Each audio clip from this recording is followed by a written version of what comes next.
it's Emily from Hopscotch Interactive, and I'm here in front of the Contra Costa County Clerk-Recorder. The county recorder is here in the city of Martínez, and I had to do something today which I had done a few years ago, which was to register, or in this case renew, my fictitious business name. Now, there are many of you who are probably starting your business who are wondering, do I need a fictitious business name?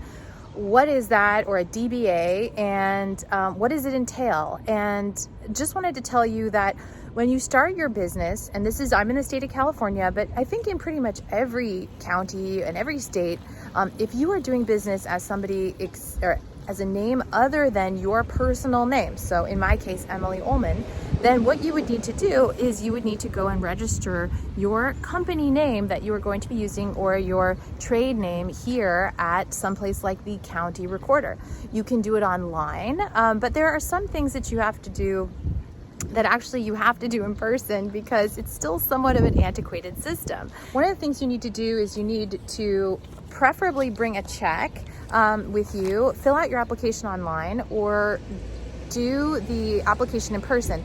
I came today and it took me literally 10 minutes from the time I got a number to the time I had paid and made it through their system.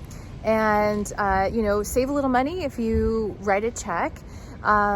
But why do you want to do this? Why do you want to spend $30 to have your fictitious business name registered? Well, a couple of reasons. Legally, it protects your company because you will be doing business as a name other than your personal name. So somebody will not come after necessarily, or they will be able to connect you to the legal entity that owns your company. And so if somebody sues you, they're not suing you personally, but they would go after your business, which you never want. But then you want to be able to sort of have this connection between the name of your company and the legal entity.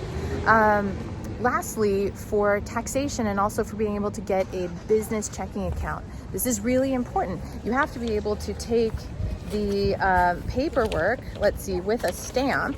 Let's see if I can show you. With a stamp that shows that you're certified, because the bank is going to need to see that you registered your name if you're going to take create a checking account in the name of the business. There's a few other documents that you're going to need for that as well. So bring your ID, fill out your application, bring your checkbook, and then the last thing that you're going to need to do is to publish your fictitious business name, or your DBA, in however many. You can do multiple DBAs, but you're going to need to publish that in a local paper.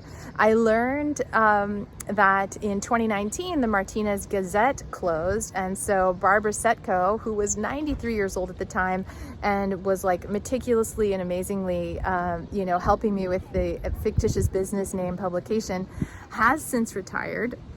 I was kind of looking forward to seeing her again, actually. This is an amazing story that was covered by the San Francisco Chronicle when the Martínez Gazette closed after 161 years.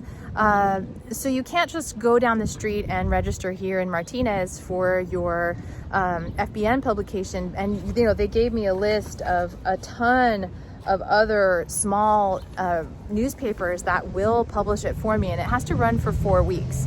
So that's another little expense you have to take into consideration, but make sure you do that, because if you don't do that, it is not considered valid from what I understand. So a couple other reasons you want to do this: bank account, legal connection, legal protection.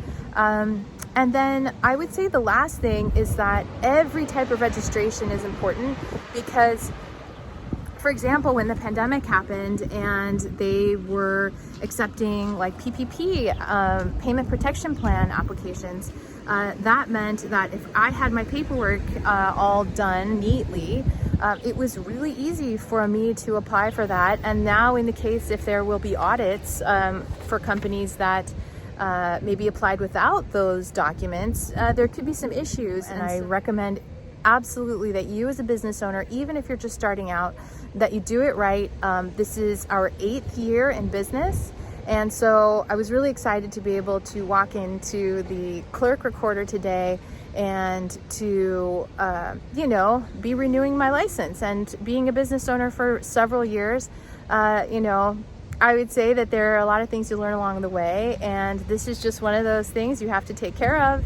and it'll help keep you and your business in order. All right. And one last note on this, and that is that the fictitious business name, the FBN, the DBA, is not the same as getting your company registered as an LLC or as an S Corp or a C Corp or a B Corp, for example, or even a nonprofit. So just remember that the FBN will provide you some additional layers of protection, but your company entity is really the thing that's going to determine your greater liability as a business owner if you don't form a protective entity. So that's it for me. Thanks so much. Have a great day. Bye.